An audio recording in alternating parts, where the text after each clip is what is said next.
Batalha pelas planícies. As horas passaram rapidamente depois disso, e todos sabiam que iriam cavalgar. Os chefes das várias tribos conversaram com os mais velhos, e muitos dos jovens que formaram laços rápidos nas horas apaixonadas após o casamento dos chefes Shindai e Hila, foram encorajados a aprofundar esses laços no pouco tempo que tinham. Alguns não se separariam, cavalgariam juntos com arcos e espadas em punho. Eles aprofundariam seus laços no cadinho da necessidade, e seriam unidos pelo sangue e pela batalha. Não havia dúvida de que eles estavam vivendo agora em uma época de lendas, e aqueles que cavalgassem para a guerra e tivessem um bom desempenho ganhariam uma vida eterna em canções e histórias à medida que a unificação das tribos dos Elfos Negros deslizasse cada vez mais para o passado até se tornar como mito, exceto para aqueles poucos seres imortais que o vigiaram ou o guiaram à existência. Foi um único dia de descanso, de tranquilidade e para muitos, um amor apaixonado, do tipo que só é dado a quem cavalga para conquistar ou morrer. O maior choque não foi o facto de esta unidade ter ocorrido, mas sim o quão verdadeiramente ela foi significada. Quando aqueles das tribos derrotadas receberam montarias e armas, sua dignidade foi restaurada. Naquela noite, Shindai foi até os gêmeos elfos negros, que ele via como servos do mestre das planícies eternas, e se ajoelhou a seus pés. Amanhã de manhã cavalgamos, você sabe onde eles se reuniram, ou mesmo, todos eles se reuniram? Ele perguntou. Sim, nós sabemos. Aura disse enquanto se recostava na carroça. Mas eles ainda não se reuniram, eles precisariam de dias para isso, e não vamos dar isso a eles. Meu mestre diz que podemos fazer o que quisermos para vencer, então usaremos um feitiço de portal para movê-lo para o campo de batalha, e vamos ajudá-lo a vencer a luta nós mesmos, como bem. Não faremos tudo por você, afinal, este é o seu futuro acima de tudo, mas garantiremos que você tenha todas as vantagens de que precisa. Aura disse generosamente. Ele está movimentando outros exércitos da mesma maneira. Como a teocracia pôde ficar contra ele por tanto tempo? Shindai perguntou suavemente. Não, isso é diferente, nesses lugares, bem, muitos de seus aliados. Eu realmente não quero dizer isso, só não é da minha natureza elogiar muito. Ela esfregou os olhos brevemente com as palmas das mãos, e balançou a cabeça, irritada. Ok, tudo bem, a verdade é que você já é, pelo menos no que diz respeito aos que encontramos de costume, lutadores muito bons, muitos dos outros não são. Ex-escravos, países destruídos, esse tipo de coisa. Para eles, longas marchas criam resistência, oferecem tempo para treinar, e muitos desses exércitos são unidades mistas que vieram com muitos preconceitos. Nosso mestre não quer apenas vencer acabando com a teocracia, ele está usando guerra para unir todos como um só povo, trolls, goblins, orcs, humanos, elfos, anões, vampiros, todos unidos por uma causa comum. Então, entre a necessidade de fazer isso, e a necessidade de preparar os mais fracos para vencer, bem, ele está prolongando isso. Afinal, você estará fazendo algo semelhante. Quando vencer, você pegará o novo exército unificado, e atacará a teocracia Slane, e fará com que todas as suas tribos diferentes trabalhem juntas contra um inimigo comum, que vai garantir que todos vocês se unam, e que esses laços permaneçam. Ela disse com firmeza. Isso faz sentido para você? Ela perguntou com um pouco de impaciência. Sim, entendo. Verdadeiramente seu mestre. Nosso mestre é sábio além da medida. Shindai disse, impressionado. Saber que ele é sábio é o começo da sabedoria. Aura disse com aprovação. Aquela noite foi furtiva para Shindai e suas esposas, pois eles desfrutavam de seus laços comuns, enquanto cada um estava confiante de que o dia seguinte lhes traria a vitória, e a fama duradoura muito além do momento em que as planícies que os originaram os chamaram de volta para casa. Nunca se poderia saber se essa vitória os incluiria entre os sobreviventes. E assim eles atacaram a sua mortalidade, e a sua fraqueza com um abraço apaixonado que se estendeu por horas além do tempo em que as velas queimavam. As brasas de sua paixão permaneceram quentes muito depois que as últimas brasas do caldeirão morreram, e os cobriram de escuridão. Eles viam pelo tato, e amavam o que viam, até que o sono os levou para aquele gostinho da morte antes de acordarem novamente. Ao amanhecer, o trabalho começou. As tarefas comuns de preparação das refeições aconteciam com bastante rapidez, e conforme os decretos dos chefes, As famílias se misturavam na hora das refeições, outras que saíam para caçar, caçavam em grupos mistos, todo o trabalho ultrapassava as linhas tribais sem exceção. Finalmente, as tarefas mais importantes estavam em andamento, e aqueles muito velhos ou muito jovens, ou cujas profissões ou condição materna os impediam de ir para a guerra, vestiram e prepararam os guerreiros que partiam com seus trajes de batalha. Alguns deles amarraram arcos novamente, outros embalaram pequenos lanches ou encheram odres de água ou lâminas afiadas ou armaram algumas flechas finais. Todo mundo fez alguma coisa. E como todos fizeram alguma coisa, a hora de partir foi rapidamente alcançada, e uma horda de dezenas de milhares, o maior exército já reunido nas planícies, foi posicionada além do acampamento. Aura e Mari esperaram na frente até Shindai se aproximar deles a cavalo. Onde iremos aparecer? Ele perguntou. Cerca de 1 quilômetro além da vista deles. Não queremos que você seja visto, então, assim que chegar lá, forme-se novamente, e faça o que for necessário. Estaremos seguindo depois, e trabalharemos algumas surpresas de pesadelo para eles. Basta começar, e nós cuidaremos da nossa parte. Aura disse com confiança.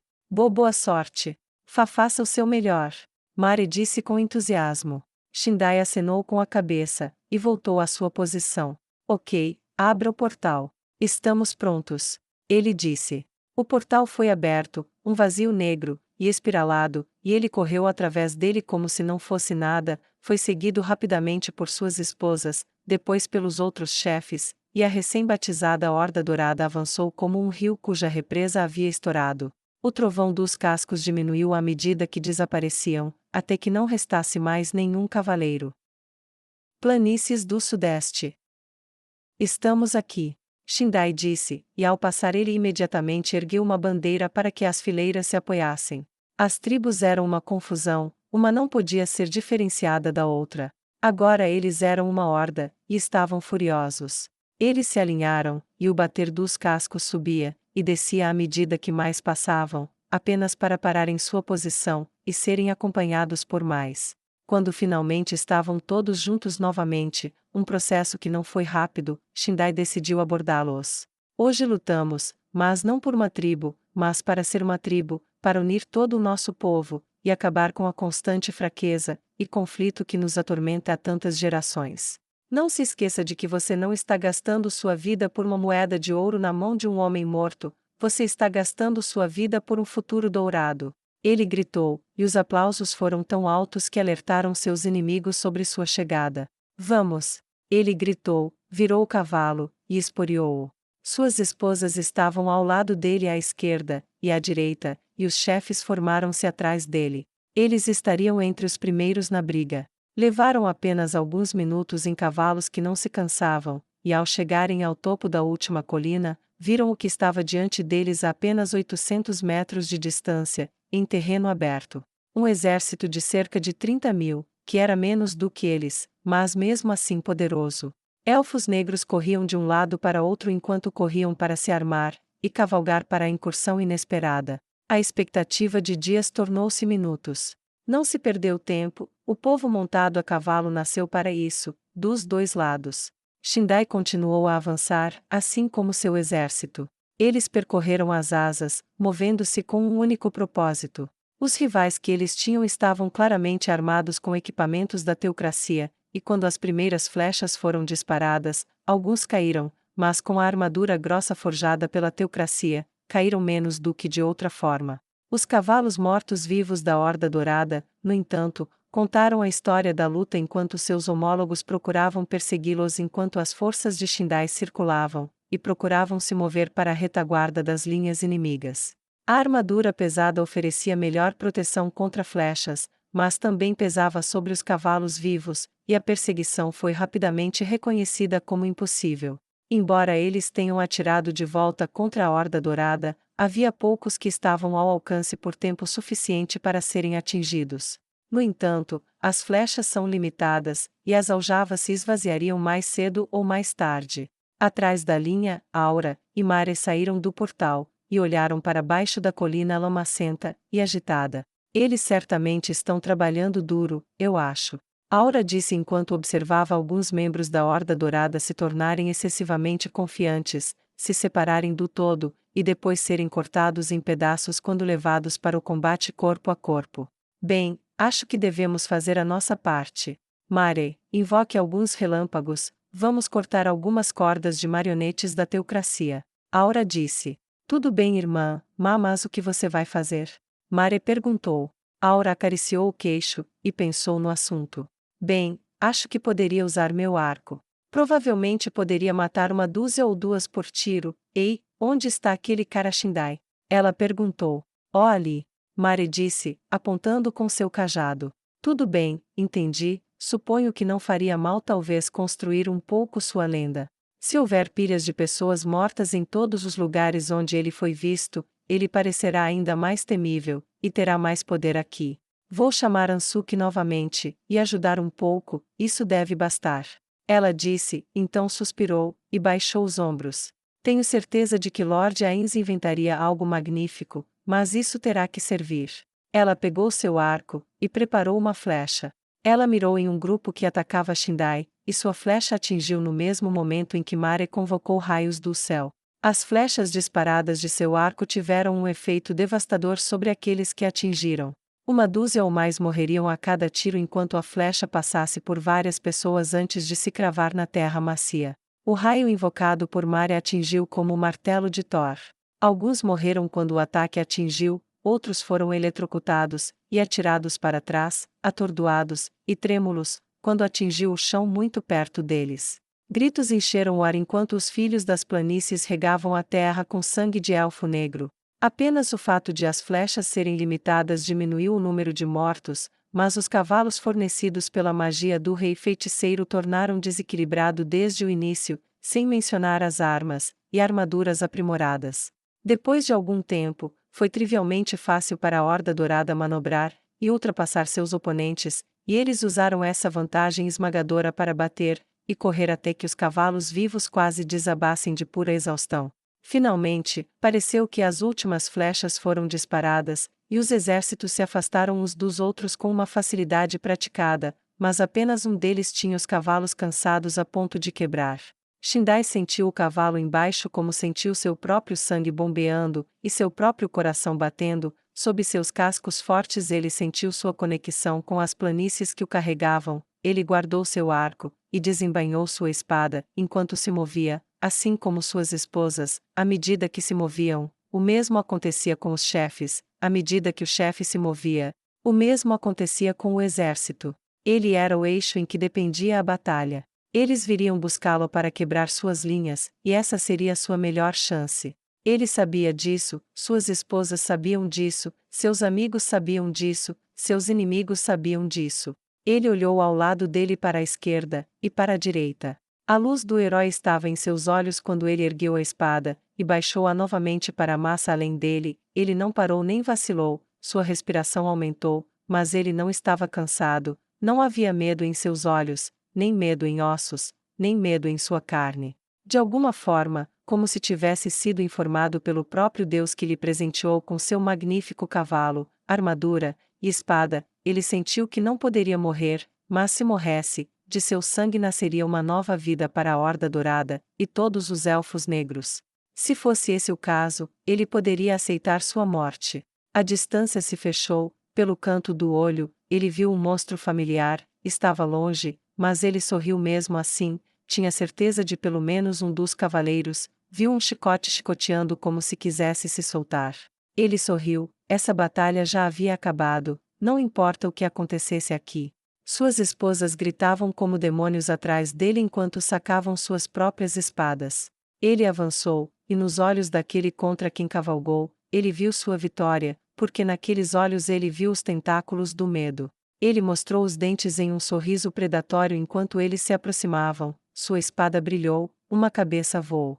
Então cavalos colidiram com cavalos, e a batalha começou de perto, as chuvas caíam, e lavavam o sangue dos corpos dos elfos negros. Ele foi derrubado do cavalo por um martelo, mas sua armadura impecável protegeu seu corpo, e ele agarrou o cabo com a mão livre, derrubando o carregador, que teve apenas um momento para parecer chocado quando o homem que ele atingiu não morreu. Shindai se movia como se sua vida dependesse disso, e enfiou a lâmina no rosto do portador do martelo. Ele não conseguia ver seu povo agora, não com clareza, exceto suas esposas.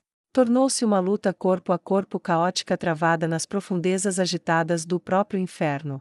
Tanta lama foi agitada, e espalhada por pés velozes, e cascos batendo. Foi arrancada, e jogada fora como se eles estivessem tentando usar a batalha como meio de literalmente cavar suas sepulturas. Ele ainda era um alvo, e não se importava. Ele via tudo como se estivesse em câmera lenta, como se estivesse possuído pelo Deus da guerra. Foi talvez a melhor luta de sua vida, e parecia que essa luta poderia durar uma vida inteira por si só. Finalmente ele sentiu a pulsação da batalha como se fosse sua. Ninguém se aproximava dele. Alguns atiravam lanças, que ele capturava ou evitava. Ele estava coberto de lama e sangue, e muitos estavam cansados ao seu redor, mas ele estava bêbado de sangue, como um furioso lendário. Ele procurava novas cabeças e novas vidas para acabar. Pelo canto do olho ele vislumbrou o monstro com cauda de cobra, e seu povo estava parando, em pé. Ele foi até um cavalo morto-vivo, e montou nele. Ele se levantou, bem alto na sela, e olhou para o campo. As bandeiras das tribos que resistiram ao seu chamado foram quebradas em lascas, algumas tortas, e erguidas onde foram cravadas no chão. Outros foram completamente pisoteados, e cobertos de lama, sangue, e outros fluidos menos nobres. Eles estavam correndo, suas linhas estavam quebradas. Ele havia usado todos os seus instintos para estimular o cavalo que montou, persegui-los, e matá-los a todos, mas enquanto os observava lutar por suas vidas, alguns carregando os feridos, outros saindo desabafados, sem carregar nem mesmo o orgulho nas costas. Algo aconteceu em seu coração batendo, algo que ele não esperava. Uma sensação de paz. O horror do campo enquanto os elfos negros agarravam desesperadamente a lama para chegar a alguma forma de segurança provisória. Os gritos dos moribundos pedindo que suas mães venham cuidar deles, e tirar a dor. Ele não deveria ter sentido paz aqui. Isso deveria acontecer em qualquer lugar, mas não aqui. Mas ele não estava lá, não realmente. Ele viu que o sonho de sua juventude estava finalmente ao seu alcance. Ele sentou-se como um homem atordoado, percebendo que o que ele queria agora poderia ser dele, e o que era dele, era tudo deles. Ele se recuperou um momento depois, quando suas esposas se aproximaram a cavalo, e tocaram seus ombros. Você está bem? Hila perguntou. Seu rosto estava cortado, assim como ambos os braços, ela estava coberta tanto quanto ele. Marido? Shindai? Shava perguntou com preocupação. Ela conhecia seu olhar distante, o olhar de um sonhador, um olhar que ela adorava. Mas agora não era hora para isso. Ela apertou a mão dele. Havia uma flecha quebrada em sua panturrilha, e várias outras em seu cavalo. Ela estava sangrando por causa de um corte no olho que deve ter obscurecido sua visão, quando ela fez uma pausa para enxugar. Shindai voltou a si naquele instante, e sorriu para as mulheres. Eu vivo, e vocês também, ao que parece. É melhor começar. Ele disse enquanto as batidas de seu coração começavam a diminuir. Ele ergueu a espada, e gritou. O grito foi ouvido 1000 vezes, e mais 1000, e mais 1000, como ondas de uma rocha atirada em águas tranquilas, espalhando-se por toda a horda dourada. O monstro conhecido como Ansuki o encontrou com bastante facilidade, e quando parou, ele desceu do cavalo, e se ajoelhou diante da fera, e do cavaleiro montado nela. Nada mal, comparado ao que costumo ver. Aura disse presunçosamente. Dada a derrota fácil para o irmão mais novo, ele não iria discutir o assunto, e vindo dela, isso poderia ser um grande elogio. Obrigado, senhora Aura. Ele disse com orgulho enquanto baixava os olhos. E agora? Ela perguntou. Enviamos emissários aos sobreviventes, dizemos-lhes que podem recolher os seus mortos, dizemos-lhes para se renderem, e pouparemos as suas vidas, e trazê-los para o nosso exército. Shindai disse com firmeza. Vou te dizer uma coisa, por que não fazemos isso? Se ainda houver algum fantoche da teocracia Slane lá, podemos cuidar deles, e depois podemos deixar vocês. Ela disse impacientemente. Nos deixar? Ele perguntou. Você vai embora. Presumi que você pretendia ficar depois de tudo isso para governar. Você é de origem nobre, você nos deu essa vitória muito mais do que eu. Shindai perguntou surpreso. Não, está é a sua terra, este é o seu povo. Meu irmão, e eu temos nossos próprios trabalhos para fazer em casa. Você governará os elfos negros, nosso mestre apenas garantirá que você faça um bom trabalho. Ele gosta de paz, estabilidade e prosperidade, e se você conseguir administrar todos os três, você manterá o emprego, se não puder. Bem, você não vai. Ela sorriu amplamente, e ele sentiu um significado muito sombrio por trás disso, o que o fez estremecer como a batalha não fez. Eu aceitarei essa missão. Ele disse. Você chamou meu mestre de Grande Khan, certo? Ela perguntou. Sim. Ele disse simplesmente. Bem, acho que isso faria de você um Khan, não é? Parece uma espécie de rei, e os elfos negros finalmente serão um reino, certo? Ela perguntou quase curiosa. Shindai, Khan da Horda Dourada. Gosto do som disso. Shava disse. Mesmo aqui. Hila disse ao se aproximar, e sussurrou suavemente em seu ouvido enquanto o acariciava com as pontas dos dedos. Aceite o título. E nós te chamaremos assim esta noite. Ela disse com uma voz sombria e faminta. Shindai sorriu abertamente como só um homem que sabe que sua noite será ótima pode fazer. Eu aceito. Ele disse para Lady Aura. Agora, se você está fazendo isso, temos que contabilizar os mortos, e enviaremos nossos emissários para as tribos menores que não aderiram a um lado, e para aquelas que estavam a caminho de se juntar ao lado errado. Se eles souberem da derrota, acho que cederão sem mais luta. Shindai disse. Certo. Aura disse, e Mare flutuou, e pousou nas costas de Ansuke atrás dela. Você luta bem, Ansuke. Um verdadeiro guerreiro, você sempre será bem-vindo, caso nos visite novamente. Shindai disse. Obrigado, esses elogios você também merece, espero ansiosamente por isso. Ansuke disse, e se virou para partir em busca dos remanescentes em fuga. Tudo bem, meus amados, temos nossas próprias tarefas a cumprir, tanto para os vivos quanto para os mortos. Shindai disse enquanto se levantava, voltava para o cavalo, e o trio se afastava para colher os frutos da vitória.